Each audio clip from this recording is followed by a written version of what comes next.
2 of the Constitution, as read together with Article 145 and Standing Order 79 of the Senate Standing Orders, and after according the Deputy President an opportunity to be heard on Thursday, 17th October 2024, upheld the following impeachment charges against the Deputy President.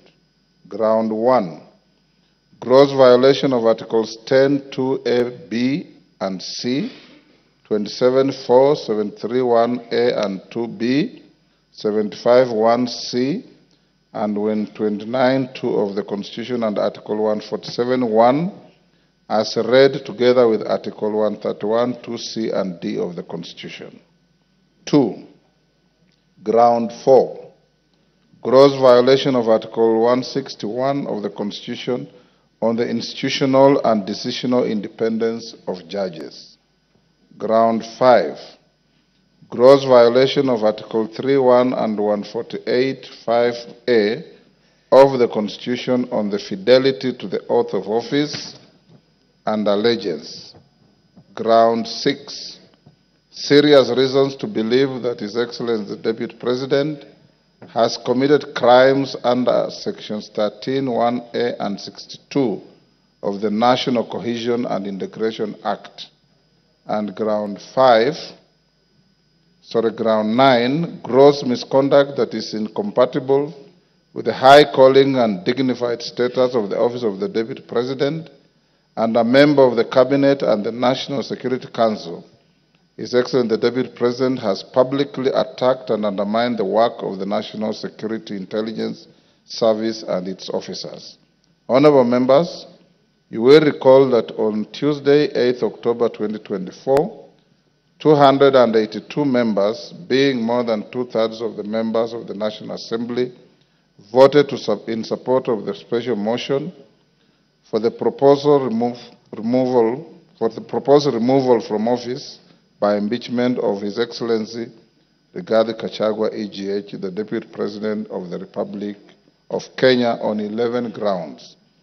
The upholding by the Senate of 5 impeachment charges out of those set out in the special motion therefore concludes the consideration of the process as provided in Article 145 of the Constitution. The House is accordingly informed. Honorable members, in furtherance to this, there is a message that is being prepared to be delivered in the next few minutes. Honorable members, the second communication is on the appointment of members to a mediation committee of the Division of Revenue Amendment Bill. Honorable members, as you are aware, on Wednesday, 16th October 2024, the House rejected the motion on consideration of the Senate amendments to the Division of Revenue Amendment Bill, National Assembly Bill number 38 of 2024. This decision essentially committed the bill to a mediation committee in accordance with the provisions of Article 112 of the Constitution and Standing Order 149. Honorable members, Article 113 of the Constitution requires that wherever a bill is referred to a mediation committee, the Speakers of the Houses of Parliament shall appoint an equal number of members from both houses to attempt to develop a version of the bill for consideration by Houses of Parliament. In this regard, honorable members, having consulted with the leader of the majority party and the leader of the minority party, I have appointed the following members to represent the National Assembly in the Mediation Committee on the Division of Revenue Amendment Bill 2024. 1. Honorable Ndindi Nyoro, CBS MP, Honorable Mary Emase MP, the Honorable Dr. John Chikati MP, the Honorable David Ocheng, CBS MP, the Honorable David Kiplagat MP, the Honorable Dr. Otienda Molo, Senior Counsel MP, the Honorable Fatuma Jeho MP, the Honorable Dr. Makali Mul MP, and the Honorable Dr. Ojambo Oundo MP. Honorable members, the aforementioned members will await the appointment of senators to the Mediation Committee for the committee to be fully constituted for purposes of commencing the mediation process. Once I receive a message from the Senate to that effect, I'll convey the same to the House. Thereafter, the mediation committee will embark on an attempt to develop a version of the bill for consideration by the Houses of Parliament in accordance with Article 113 of the Constitution. The House is accordingly guided. Thank you. Yes, Honorable Bokose. Honorable Speaker, Article 149 of the Constitution provides that within 14 days after a vacancy in the office of the Deputy President arises, the President shall nominate a person to fill the vacancy, and the National Assembly shall vote on the nomination within 60 days after receiving it. Honorable Speaker, recently in passing the special motion for impeachment of the Deputy President, you guided us that we required at least 233 of us, being two-thirds of the members of this House, Order, Honorable Bokose. to pass this motion. And you jumping the gun? No, I'm just seeking your guidance, Honorable Speaker, Okay, whether we need the same threshold in this case. Okay, go on. So, Honorable Speaker, is the same voting threshold applicable in this case? I seek your guidance following your communication from the Senate. You are still jumping the gun. Okay. We have a communication from the Senate which requires no comment. Okay. When I give the next message, that is when you will be able to seek that clarification. Thank you. You are guided. Hold your horses. Next.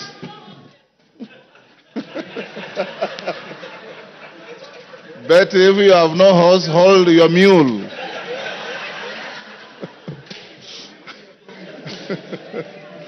Hold your mule. Order number 3, messages. Order number 4, petitions. Order number 5, papers. Yes. Order number 6, notices of motion. Order number 7, questions and statements. Yes, Honorable Wamboka. Honorable Speaker, yesterday you guided that today morning the chairman of Education Committee was supposed to bring a response with regard to opening of Moi University. Kindly, I seek your indulgence, Honorable Chair, so that...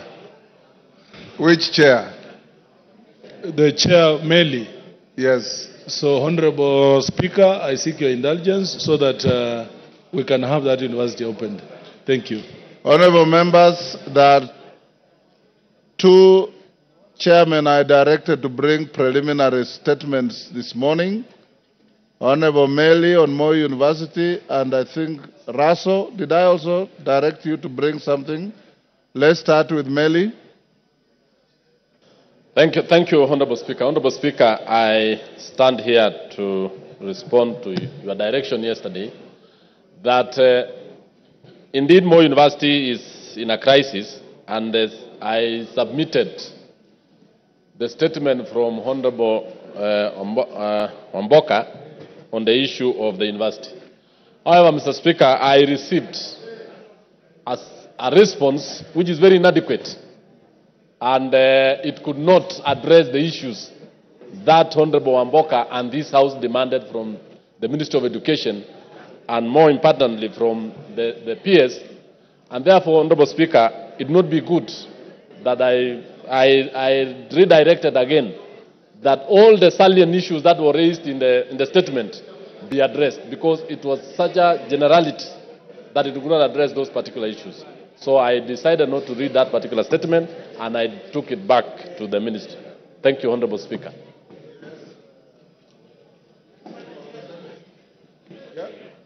Is it on the same issue? Yes, I wanted to... Go ahead. Yes. Mr. Speaker, the issue of Moi University is a very serious issue, and especially destroying the lives of our professionals and our professors who have done a great job in going to school to be able to teach our children. Mr. Speaker, we want the ministry to take seriously this matter, because taking it lightly, and yet we are talking about the lives of people who are working there. They have lost their pensions, they don't have an increment of salaries, and they have been put on CRB.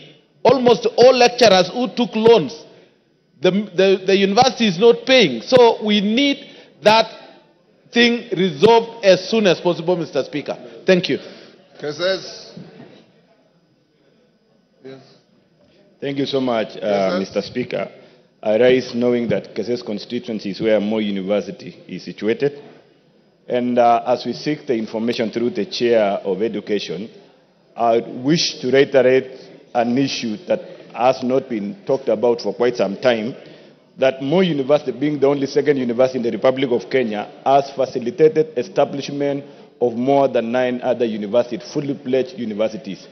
And in the process of establishing, most of the resources then that were earmarked for Moi University or were generated under ITU, especially during the parallel self-sponsored program, were utilized to establish these universities. And no discussion since then have been brought forward to ensure that Moi University is compensated back to where it was before. And I want to raise this one, that the committee, as they are looking at, they should also be able to tell us how much resources were channeled out or were siphoned out to establish the other universities, and no discussion has been discussed to ensure that Moi University is reinstated back to where it was. Order, Meli, you are out of order. A university opening another campus elsewhere does not amount to siphoning money. It's expansion, and it's a program that grows education. How does that become siphoning money? Thank you. Maybe, okay, I withdraw that statement. But yes. Still, the point here, Mr. Speaker, is that the Committee on Education should be able to come up and inform this Honorable House what shall then be done. I know for a fact yes, that Moi University produced Kakamega Most University. That Most then produced Kibabi. That has nothing to do with siphoning money at all. Yes, Ocheng? Yes. Ocheng? The Honorable Speaker, the issue of Moi University, sorry, saddening, Mr. Speaker. The Speaker, that the university is closed and there's no urgency, there is no effort towards reopening it immediately, Mr. Speaker, it's a scandal. Mr. Speaker, as the ministry and as the committee concerned brings a proper statement to this House, Mr. Speaker, could they tell us the root cause? If it is tribalism, let us be told so that that is sorted out. If it is ethnicity, if it is bad management, let us be told that that is sorted out. If we will not run that university if you don't get to the root cause of the problem, Mr. Speaker. Mr. Speaker, it's such a deep rot that any assuaging or any boil lancing will not help. Let's get to the root of the matter, Mr. Speaker. Let the committee dive into this matter and deal with it squarely. But as when they are teaching, Mr. Speaker, could we get a date, a definite date, when the children, the students will go back to school, Mr. Speaker? Thank you. Deputy Speaker. Thank you, Honorable Speaker, for allowing me to be able to speak on this point. The issue of Moi University is very simple and it's in public knowledge. Moi University was one university. Then what it did is it took loans and invested in building a satellite university, which is now Eldoret University. It also built Maseno. It also built another one in Karatina. It also and other places. So what happened is they put in their resources into those universities. Then unfortunately for them, those universities received charters and became independent and went with their money. And therefore they were left with no resources at all. Then what happened is that those universities, once they received their own charters, they decided to hire their own human resources and sent back all the employees back to Moi University. So Moi University now is left with human resource glut that is full over there.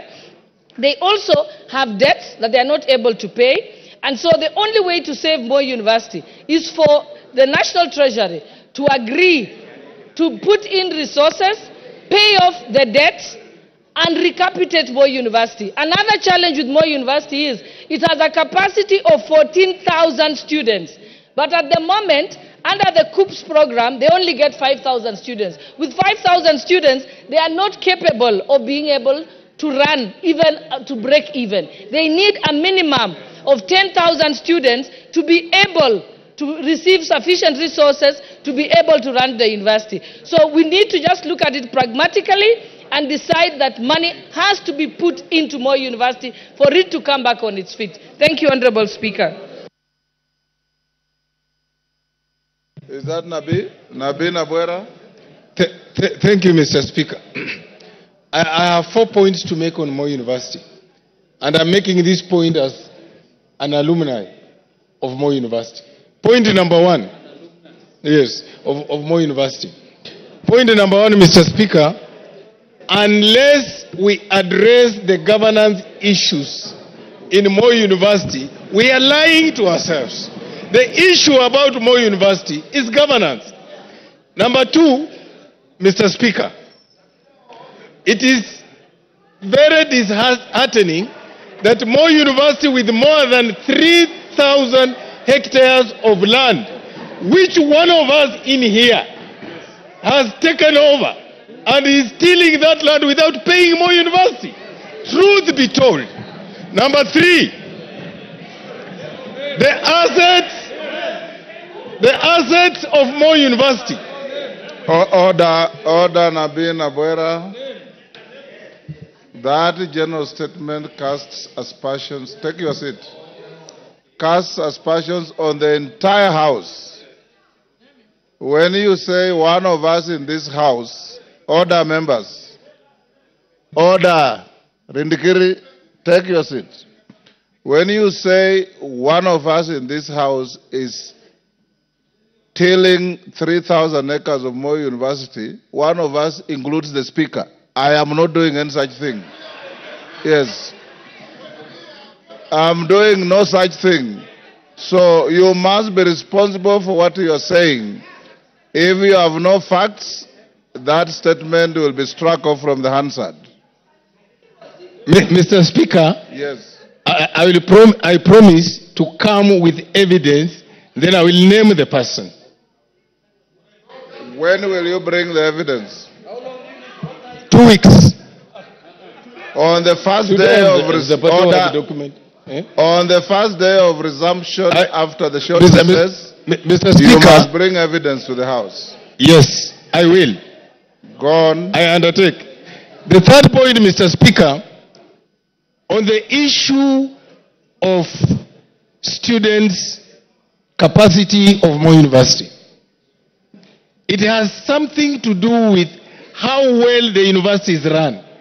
There is nothing KUSP can do if the students know Moi University is poorly run, they will not apply to go to that university. They cannot be forced to go to a university which is poorly run. Therefore, Mr. Speaker, I'm calling upon the Minister of Education and especially the Council of University Education to do its role of quality assurance, to do its role of ensuring that they supervise the university so that that university goes back to where it was. Thank you, Mr. Speaker. Yes, Kainan. Thank you, Mr. Speaker. Mr. Speaker, as alumni of Moi University, and as the first alumni ever to be elected to a public office, Mr. Speaker, I'm actually shocked, dismayed, and flabbergasted to see that giant institution today struggling. Mr. Speaker, we must call a spade a spade. Mr. Speaker, during our time, Moi University was everything in terms of infrastructure, in terms of academic excellence, in terms of everything. Mr. Speaker, will I be right without appearing not to be preemptive? Taking into account the circumstances that we have an ad hoc committee, not the education committee alone, an ad hoc committee that will bring together the best minds from this House, Mr. Speaker, to investigate the circumstances that has grounded Moi University to where it is, and Mr. Speaker, and suggest remedial measures, Mr. Speaker, as it is. As somebody has rightly alluded, Mr. Speaker, the problem is not even funding alone. The problem is chronism. The problem is abuse, Mr. Speaker, and we are all aware of the history of this university. Mr. Speaker, once and for all, we must side with Moi University so that Moi University does not join the league of institutions that have been run down, Mr. Speaker. Mr. Speaker, I beg your indulgence to allow us to bring a committee, an ad hoc committee, so that this issue can be dealt with once and for all and comprehensively. Thank you, Mr. Speaker. Yes, Mandazi. Thank you so much. Speaker, as one of the graduates of Moi University, I'm really disappointed with the way the university is being managed as at now. Mr. Speaker, I got the name Mandazi from Moi University when it was a university then. I want to say, Mr. Speaker, what Moi University is suffering is issue of governance. Number two, Mr. Speaker, management in the university has to be sorted out. After sorting out the issue of management, Mr. Speaker, the government has to deliberately put money in the institution because Moi University helped develop other universities. And in so doing, it has gone down. It is time that the Ministry of Education see to it that Moi University comes back to life as the way it was when we schooled there, Mr. Speaker. Otherwise, I want to support that Moi University is taken back to where it was when we schooled there, and that is where I got the name Mandazi, because I was selling Mandazi to other university students, including Majority Leader from the Senate, including the Honorable Cecilia Ngitit. That is where I got Mandazi, and then it was a school, it was a university, and students who graduated from Moi University, including myself, were respected then. Today, it is not a university like it was before. It is time that East House considers putting money into the same university so it can develop and be a university that was before. Thank you, Speaker. Honorable members, Chairman Meli, what you have attempted to say on Moi University is not only inadequate but unacceptable to the House. As you can see, what your colleagues are saying. This House will be sitting up to the afternoon. At 2:30, you must bring information from the ministry when this university is opening. At 2:30. Adequate or inadequate, you must tell the House when this university is opening. Parents go through serious soul searching to help their children maintained and sustained in institutions. And we cannot, as a responsible House, procrastinate on this matter anymore. Yes, Meli? Mr. Speaker, I do agree with you wholeheartedly, and even the issues raised by members. But when a ministry official or a PS gives a two-paragraph statement on such a serious matter, it is actually belittling the House. And in fact, Mr. Speaker, I gave out the statement raised by the honorable member, and just to be given a two-paragraph statement, which is very wrong. Issues facing Moi University on financials, governance, and even issues of poor governance is very big. And I did not expect that, Mr. Speaker, that I bring such a very poor thing. As chairman of the committee, you know what to do. I shall take action as you are saying, and I'll bring a statement this afternoon. Thank you. Thank you. Russell.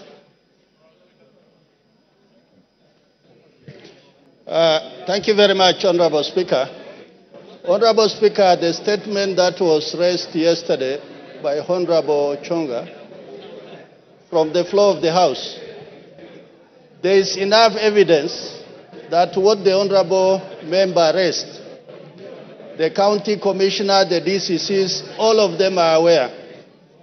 And indeed, that family, because they don't have enough, the man who had the resources had to throw them out of that land. So it has been confirmed to that extent. Is Chonga in the House?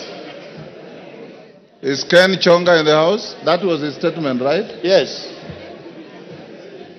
So for that reason, Honorable Speaker, the task that you gave me is that the county commissioner and the DCC are going to sit this morning and they are going to deliberate on this matter as far as removal of that family from their land is concerned. But what they have also confirmed, the matter is in court. What everybody was wondering is how the family was thrown out of their homestead. So for that reason, the ministry and the county commissioner is seized of that matter, and in the next 1-2 days, they are going to give us feedback that the family is restored back to their homestead. That is what we have gathered so far, Honorable Speaker, but we will also not leave it to that, we will follow it up. Thank you, Honorable Speaker. Honorable Ken Chonga is not in the house, so we'll leave it there. Yes, Chairman. I know my very able chair had actually made the preliminary report on the same, but I've just got the information or the report from the ministry that the report can be even ready as this afternoon. Yes. You will deliver a statement in the afternoon? Yes. Excellent.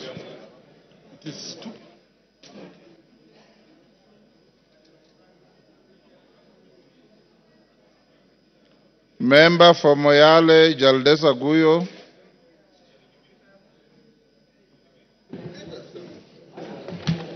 Thank you, Mr. Speaker.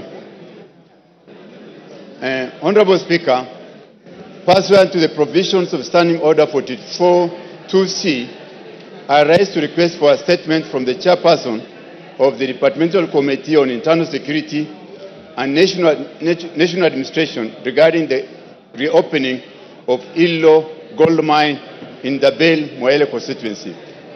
Honorable Speaker, in 2023, the residents of Moyale discovered traces of gold in the Illo area of Dabel, Marsabit County, following a prolonged drought from 2021 to 2023, during which pastoralists lost more than 80% of their livestock.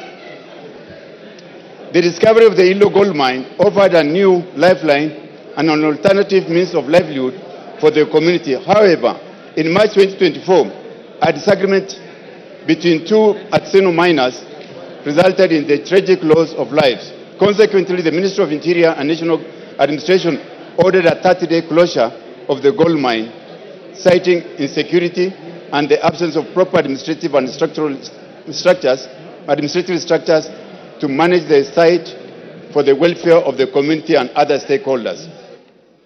Honorable Speaker, since the closure, several positive developments have taken place. Community organizations have transformed into cooperatives to oversee the administration and management of their natural resource. Unfortunately, it's alleged that some members of the security agencies have begun engaging in illegal mining activities in the area, providing misleading response to justify the continued closure, thereby excluding the residents and benefiting from the residents from benefiting from the situation. In September 2024, Marsabit County leaders met with the Cabinet Secretary for Ministry of Interior and National Administration to discuss the reopening of the Illo gold mine and other security concerns. Although there was an unanimous agreement to reopen the mine, just 2 weeks later, the Cabinet Secretary extended the closure by another 30 days, further disadvantaging the local community.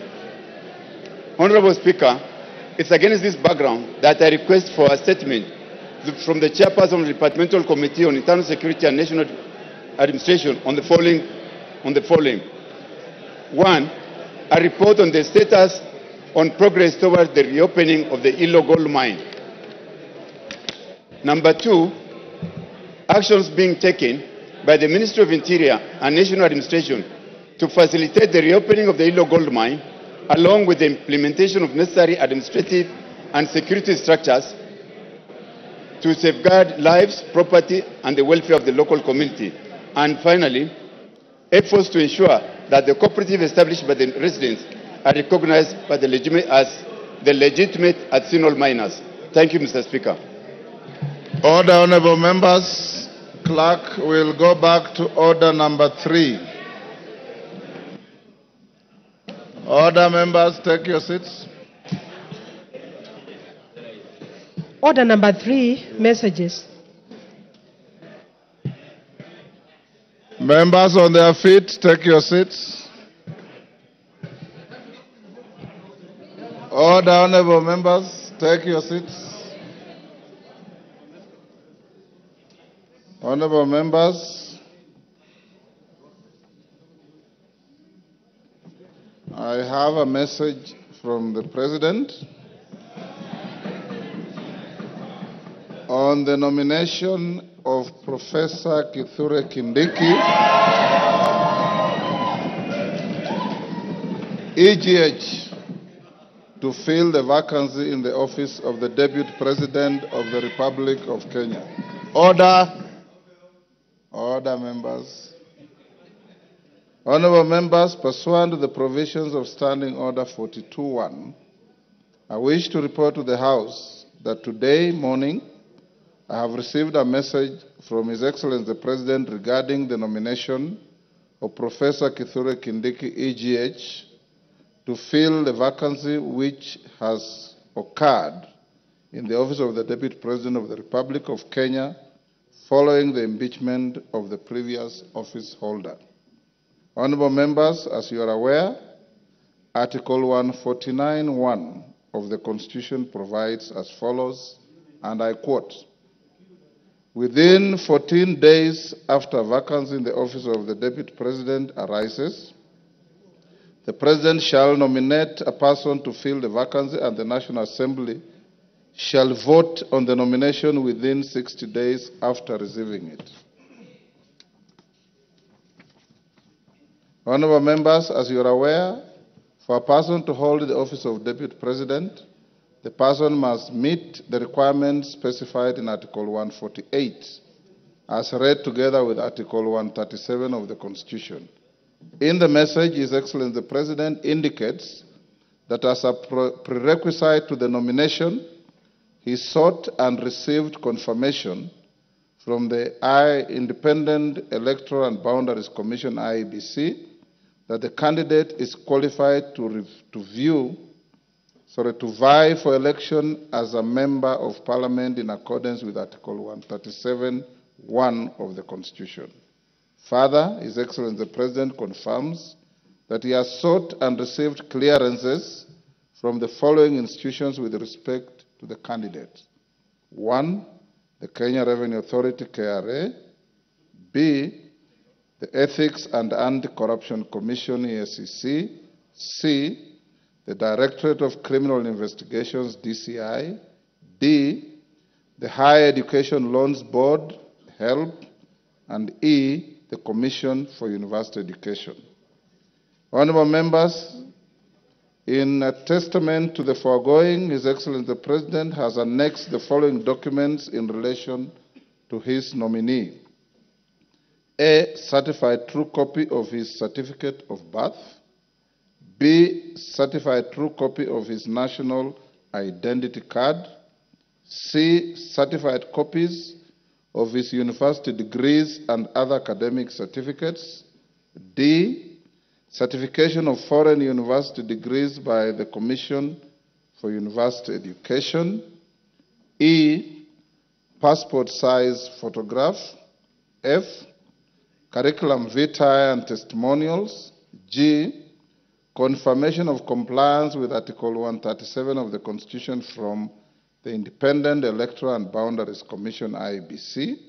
H, confirmation of citizen status by the National Registration Bureau, Office of the Registrar of Persons.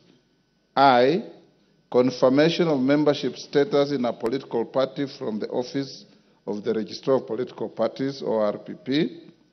J, policy party membership confirmation from the United Democratic Alliance, UDA. K, Chapter 6 of the Constitution, statutory clearances on leadership and integrity from 1, tax compliance certificate, Kenya Revenue Authority. 2, Ethics and Anti-Corruption Commission. 3, certificate of good conduct from the Directorate of Criminal Investigations, DCI. 4, Compliance Higher Education Loans Board. and 5, credit report and certificate of clearance from the Credit Reference Bureau. In view of the foregoing, honorable members, and having perused the attached documents, I am satisfied that the candidate meets the requirements under Article 148 as read together with Article 137 of the Constitution to fill the vacancy in the office of the Deputy President. Consequently, the nomination is properly before the House for purposes of the decision required under Article 149(1) of the Constitution. Honorable members, Article 149(1) of the Constitution suggests that states that upon receipt of a nomination of a person to fill a vacancy in the office of the Deputy President of the Republic of Kenya, the House is required to vote on the nomination. Considering that the House is scheduled to proceed on recess at the rise of the House this afternoon, I'll convene a meeting of the House Business Committee immediately hereafter to deliberate on the next steps to be taken by the House. Thereafter, I will guide the House on the decision of the House Business Committee, and the House is accordingly guided. I thank you. Yeah, because now you are properly seized on. You can put your... Thank you, Honorable Speaker. Honorable Speaker, Article 149 of the Constitution provides that within 14 days after a vacancy in the office of the Deputy President arises, the President shall nominate a person to fill the vacancy, and the National Assembly shall vote on the nomination within 60 days after receiving it. Honorable Speaker, recently in passing the special motion for impeachment of the Deputy President... Order, Wanjala, he is on a point of order. So, Honorable Speaker... Yeah, order, Wanjala, what is it?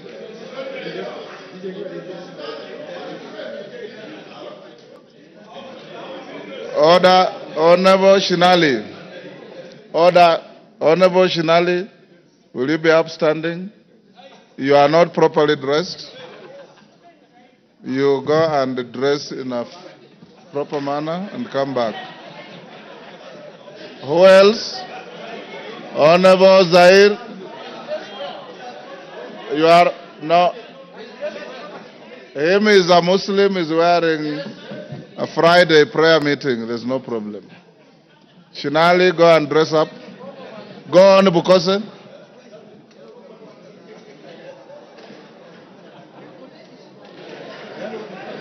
Honorable Speaker, recently in passing the special motion for impeachment of the Deputy President, you guided us that we required at least two-thirds, that is 233 members, of us being two-thirds of the House to pass the motion.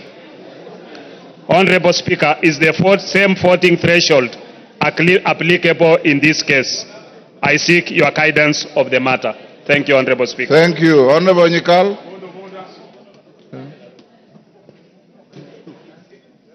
Yes, Milemba. Honorable Shinali, retreat quietly and dress up and come back. Thank you, Honorable Speaker. Honorable Speaker, the business before this House is one which requires us to vote on the nomination of a person to fill a vacancy in the office of the Deputy President in terms of Article 149 of the Constitution. Honorable Speaker, as is a practice before the House takes a vote on a matter, members are accorded an opportunity to debate and give their views on the business before the House. Honorable Speaker, to this end I seek your guidance on whether we shall be given an opportunity to debate on the nomination and give our views. Thank you, Honorable Speaker. Wangwe. Thank you, Honorable Speaker. Honorable Speaker, I rise to seek your guidance on whether this House will be required, Honorable Speaker, to undertake the vetting and approval process as required by the Public Appointments Parliamentary Approval Act. Number two, Honorable Speaker, of my concern is that, Honorable Speaker, Article 124, particularly subsection 4 of the Constitution, provides that when a House of Parliament considers any appointment for which its approval is required under the Constitution or an Act of Parliament, the appointment shall be considered by a committee of the relevant House, and the committee's recommendation shall be tabled in the House for approval. Honorable Speaker, in your communication, you have not given us indication on how you are going to handle that process. Maybe, Honorable Speaker, you can guide me on how you intend to handle it. Thank you, Honorable Speaker. Thank you. Jen Kakiri. Yes, member for Laikipia. Thank you, Honorable Speaker. Honorable Speaker, you've just conveyed a message from His Excellency the President on the nomination of Professor Kithure Kindiki to fill the vacancy of the office of the Deputy President, which occurred yesterday, to fill the vacancy of the office of the Deputy President, which occurred yesterday following the conclusion of the impeachment proceedings at the Senate. Honorable Speaker, we are now here to vote on the nomination as required by the Constitution. Honorable Speaker, could you please guide the House on whether we are acting within the constitutional deadline, and is it in order for the nomination to happen today after receiving the notification from the President today? Thank you, Honorable Speaker.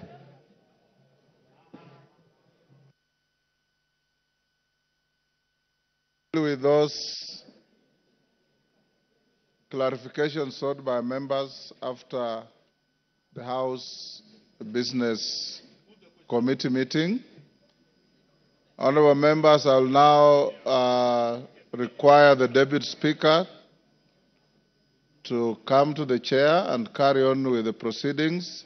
Members of the House Business Committee, move to room 9 for a meeting, whereafter we will resume the proceedings of the House. And I'll guide the issues raised by Honorable Pukose, Jen Kakiri, Wangwe, and Omboko Milemba at the next resumption. Yes, what's your point of order, Honorable?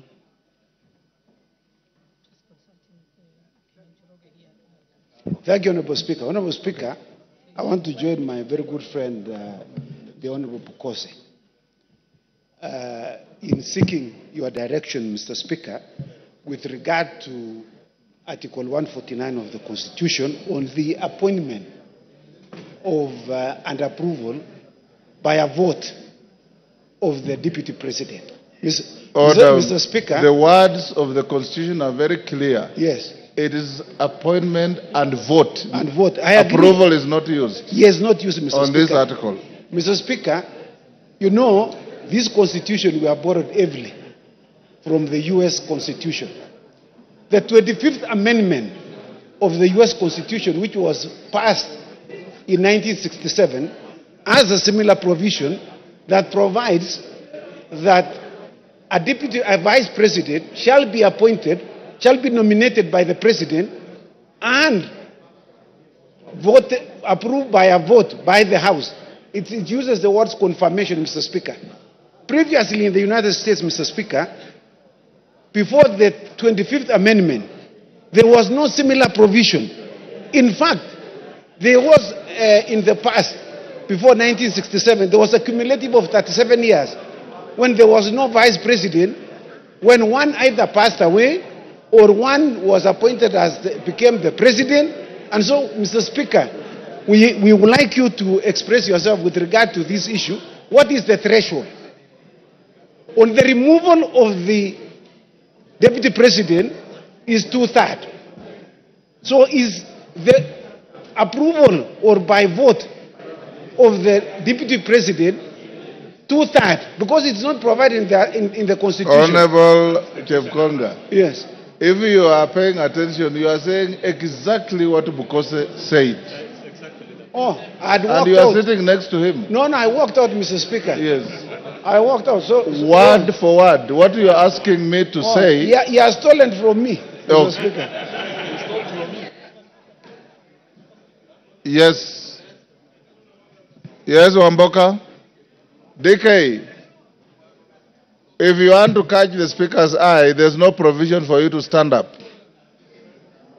You sit and I'll give you. Yes, Wamboka, member for Bumula. Honorable Speaker, as you are aware, Article 118 of the Constitution requires this House to facilitate public participation in its legislative and other business of the House. Honorable Speaker, the issue of public participation is a sensitive matter which has often attracted debate and court challenges. Indeed, our recent experience in considering the special motion for removal of the Deputy President made us even appreciate better the need for public participation.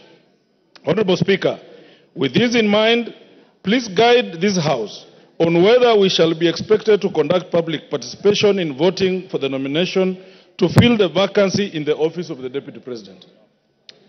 Thank you. DK.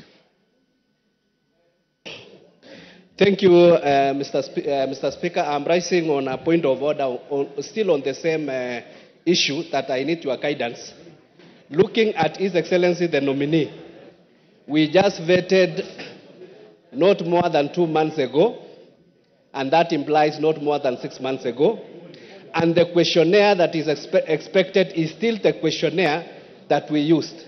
Why don't we use the same motion and we use the same output and we just put the motion and we put the question and we finish today?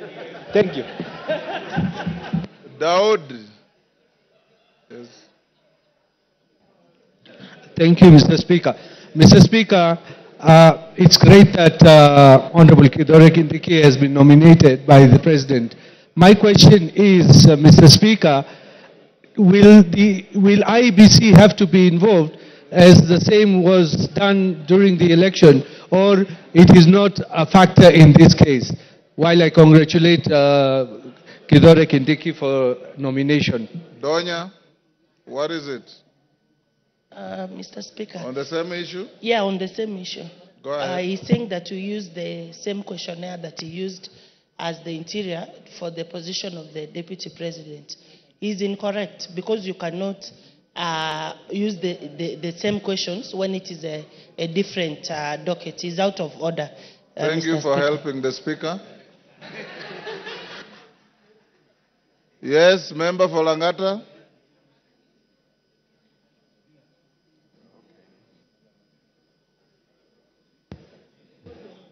Yes.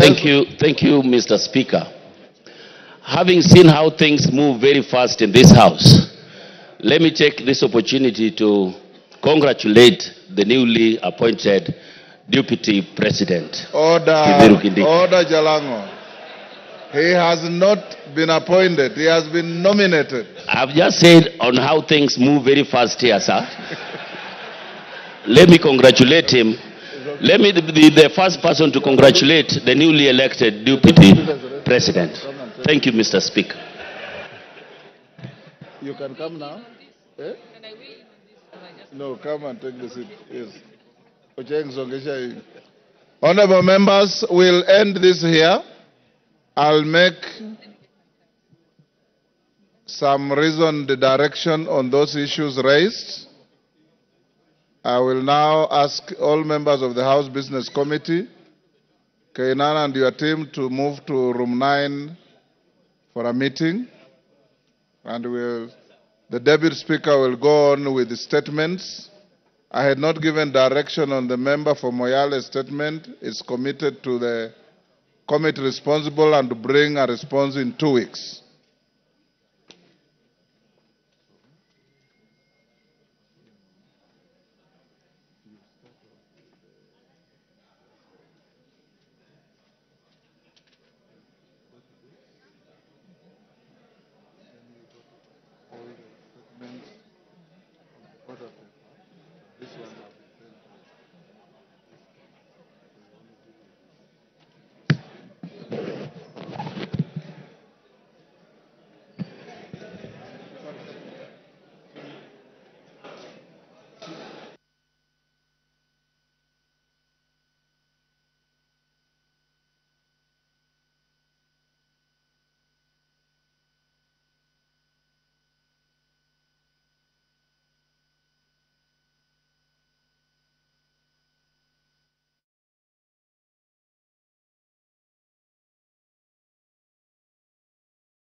Breaking news, Kithure Kindiki is now the nominee for the deputy president position. As you can see already, there is a shift here. That is the man, Prof. Kithure Kindiki, Abraham Kithure Kindiki. Born in the year 1972, is aged 52 years now. Professor of law, that he currently served as the Interior Cabinet Secretary. He was actually removed and still reappointed to the same position. He's set to face the National Assembly, and it's anticipated that by tomorrow morning he will be sworn in as the new deputy president. He hails from Tharaka Nithi, where he served for 10 years as the senator of that particular county. And by the way, his name featured prominently during the appointment of, Ruto's running mate back in the year 2022. And so, Gachagua removed, enters Kindiki. But unfortunately or fortunately, already 32 petitioners from Mount Kenya region have moved to court under certificate of urgency seeking stay the resolution of the Senate to impeach the former Deputy President Rigathi Gachagua. The petitioners also seek to restrain the president from submitting to National Assembly the name, but this has already happened, to fill the vacancy in a DP office occasioned by the impeachment. The petitioners, through their lawyer Mutembei Gishuru Advocates, are also seeking to stop the National Assembly from debating and voting for the person to be nominated by the president to fill the gap during its special sitting today. 2:30 is the time that the National Assembly is expected to actually just look into the nomination of Kithure Kindiki as the deputy president nominee. Currently, he's serving as the Cabinet Secretary of Interior and Administration of National Government. He hails from the Mount Kenya East, and perhaps the predictions of Honorable Geoffrey Ruku, who was right here in studio, were right. So, still, while Rigathi Gachagua is reeling from the effects of being impeached, he is hospitalized after the Senate, went ahead without his side of the story, without a defense. 5 grounds out of 11 caused the removal of Rigathi Gachagua as the deputy president. 52-year-old Kithure Kindiki replaces 59-year-old Rigathi Gachagua. Wakili Morara Omoki, the man to replace Gachagua has been named. What's the reaction to this? As I said earlier on, the courts have something to say. So they can do everything they want to do all in one day, forgetting that even when you have a nominee that has been forwarded to the National Assembly or the Senate, it has to go through the regular vetting process under Article 10. But we are seeing a situation where this is being rushed, but at the end of the day, the speed at which it's being done is the speed at which it's going to collapse. The courts will have something, and I think that they will, this afternoon, the courts should be able to grant a conservatory order for the Deputy President to continue carrying on as Deputy President and to prevent the swearing in of any replacement. You had a similar petition. It's awaiting direction from the city. Today? We do not know what time, but we are awaiting. But so now that the sense of urgency in the matter, I think, hopefully the court should be able to get back to us in the course of this afternoon. And already 32 petitioners have moved to court on and maybe there will be others. There will be 10 others. Who knows? By the time we get to noon. So within this short period, there is a possibility Gachagua could be saved. Yes, because the courts ought to give an intervention at this point. Because people have been coming to the courts over the last 2 weeks saying that there is a problem in the process, and the courts have been saying, let's wait for the Senate. So this is the time. The courts were saying, we wait. This is the time. The court must give an intervention. Wakili, but according to, let's say just to reference to the case of the Kericho governor, Speaker Amason Kingi ruled that you cannot injunct on a parliamentary process. In this case, maybe it has been skewed in a manner that it's not President William Ruto who announces the nominee, but instead the National Assembly, meaning the matter is already in their hands. Will this translate then that despite a court order, they can still go ahead and vet the cabinet, that is Kindiki Kithure, as the deputy president nominee, and later in the day, considering today is on a Friday, approve the name later in the evening, and come tomorrow morning swear him in. So that's why I'm saying at this point, the kind of order the court should give is not necessarily directed at the parliament. The order we need is conservatory in the sense, and I said clearly two things: prevent the swearing in. That's not a parliamentary process. That's a process to be undertaken actually by the president of the judiciary. That's the chief justice. The second thing is to have the deputy president carry on in office pending all these constitutional questions that have been placed before the courts. So the parliament, as I said, can run and do all they want to do. They can even finish this morning, no problem. They're in a mad rush. But the courts have something to say. And they have to say something today. Odhiambo. Yes. Kindiki Kithure. Kithure Kindiki. Prof. Professor of Law. Yes. Is now taking over Rigathi Gachagua. Yes. What's your reaction? Power abhors a vacuum. And what my very learned colleague to my right is ably demonstrating is what we call the withdrawal syndromes that the parliament is has orchestrated. First of all, congratulations to the now nominated deputy president, Professor Kithure Kindiki. I believe is up to the task. Although we have issues that will have to be canvassed someday in the future. But as you can see, the mad rush that is there is because power is not something to play around with. And as soon as a vacancy occasions, it has to be occupied very fast. And I say it will be a beautiful game that President Ruto has played right there. And very well, because Professor Kithure Kindiki is of no political consequence to the process of 2027 election. And my prediction... So he might not retain the running mate position come 2027. He'll only serve for 3 years. Of course. Again be demoted to Interior. Professor Kithure Kindiki, I can tell you without a doubt today, will not be the running mate in 2027. He is of no political value. So this is just temporary power. This is a stabilizer. You need to stabilize the government because it is already illegitimate. Okay? So his function is basically to stabilize, and when it comes to 2027 during the transition, he will not be there. That I can assure you. Jackson, is President William Ruto fingering the Gen Zs by bringing someone they accuse of abductions, forceful disappearances, and murder at some point, that he's now the deputy president nominee? While Gachagua appeared to incline to the Gen Zs, in fact, accused of funding the same Gen Zs.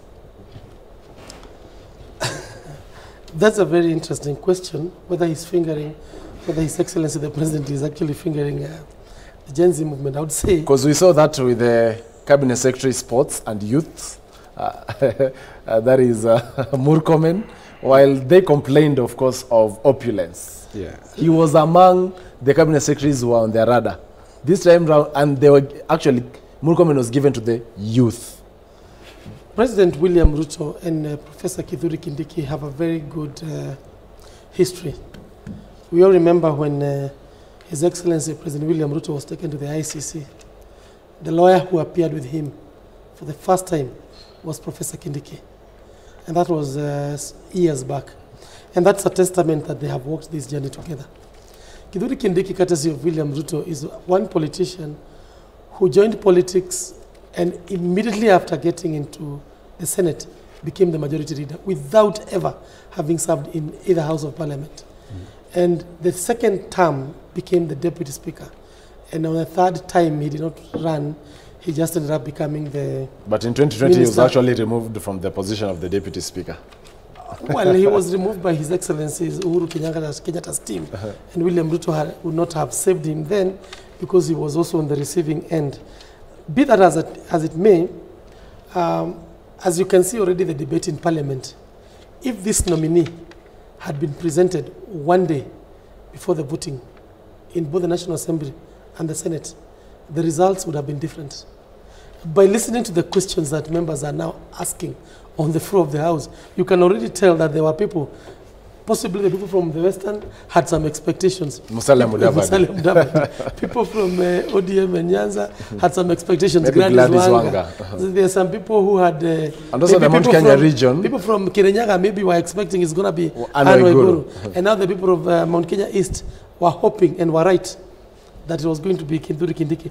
And therefore what William Ruto did is to dangle the carrot, and it has worked so well. But the question is, and like our lawyer here put it very rightly, this matter is not yet over.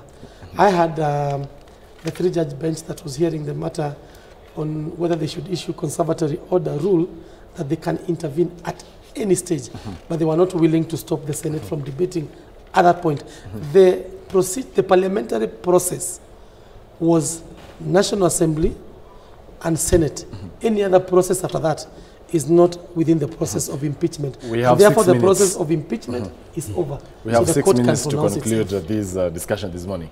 Wakili Morara, even as I give you 2 minutes, touch on the issue of public participation that has been raised. How this vetting take place? Is it that Kithure Kindiki should appear physically before the members for vetting? And how will the voting be done? Is it each member will cast their vote, or as many as that opinion say aye, then we have the DP in place? Also, IEBC. Touch on those so the first thing is on public participation. That's a process that is required to underlie all processes that are undertaken in compliance with the Constitution. So on that issue, there's a reason why in the Constitution it's provided that within 60 days, the National Assembly shall consider the nomination. 60 days for a reason. They are required to conduct public participation. That's a requirement. They need to hear the nominee. The nominee has to attend a hearing in the National Assembly, whether it's the committee of the full house or a select committee. Then, of course, when it comes to voting, it would be by a simple majority. So it's either it can be by acclamation or by simply casting, each member casting their vote. So already that step is being missed. And as I said, the things that are done in a hurry sometimes, like this one, will come hurtling down, not very long from now. On the issue of the IEBC, I do not think the IEBC has a role, at least in terms of looking the requirements, the provision on the process is simply that the president nominates and forwards the name to the National Assembly. We had in the statement that the president had already spoken to the IEBC, just confirm the qualification. Probably that's the only thing is required from the IEBC. Odhiambo. Yes. Touch on the political impact of Kindiki now being maybe the new deputy president. Mount Kenya region, it's boiling. Will he calm the temperatures? Of course. He will not really calm the temperature towards the election. Will he be seen, by the way, as a traitor also? Remember, we have spoken about that before. Now, and let me explain this very practically. The focus was on Rigathi Gachagua, now the immediate former deputy president. He's moved because he doesn't have what I call the power of the purse, or what I call the carrot stick. He no longer has it. So the person who has the carrot stick now moving forward becomes effectively Kithure Kindiki if he is approved. Now, once he is approved by voting, by the way, in Parliament, the next thing that will happen politically in Mount Kenya is that naturally, our politicians are not very much based on ideology in terms of the interaction. They are more focused in terms of who holds the carrot stick.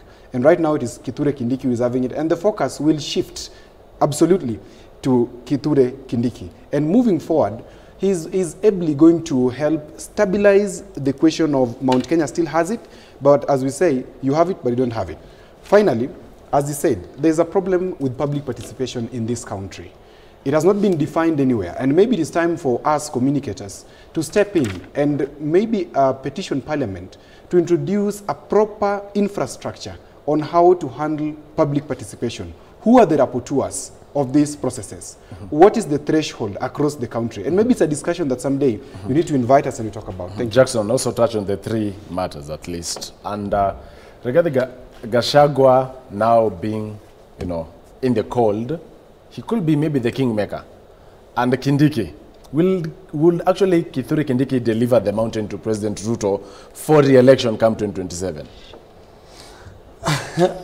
That's a very interesting observation. Will Kindiki be able to deliver the mountain to William Ruto? I doubt. I have my own doubts. And one of the reasons why I have my doubt is because he will already be viewed as a villain and as a person who took advantage of the folly or the misfortunes that befell the deputy president. Now, one thing that we must say about the whole of this process is that this is a defining political moment for Kenya.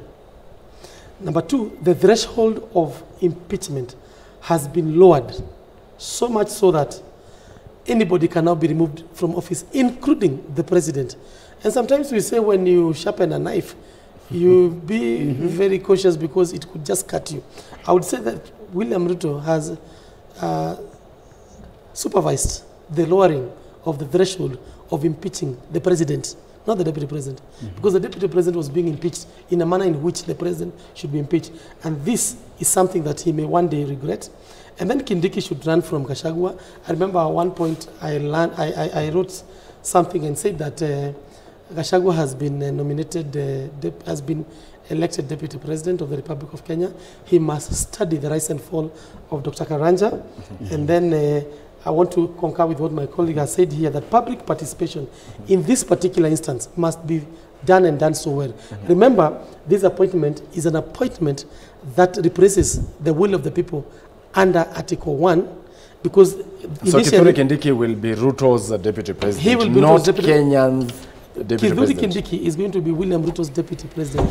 And remember that the people of Kenya elected Rigathi Gachagua. Now, the kind of public participation expected here will be very interesting, because I believe the Gen Z will be willing to participate and say, we've had abductions, we had this under his watch. And therefore, it's going to be very, very, very interesting. Thank you so much, Jackson Ngoima, political analyst, Odhiambo Otieno, seated right in the middle, also a political analyst, and Morara Omoke, advocate of the High Court of Kenya. It has been a special focus on Gachagua being removed and now Kindiki on board. We'll be bringing you wall-to-wall coverage as far as this whole issue of replacing Rigathi Gachagua as the deputy president is concerned, right here on K24. Thank you so much for getting time. My name is Joel Chacha. Do enjoy the rest of your viewing. Good day.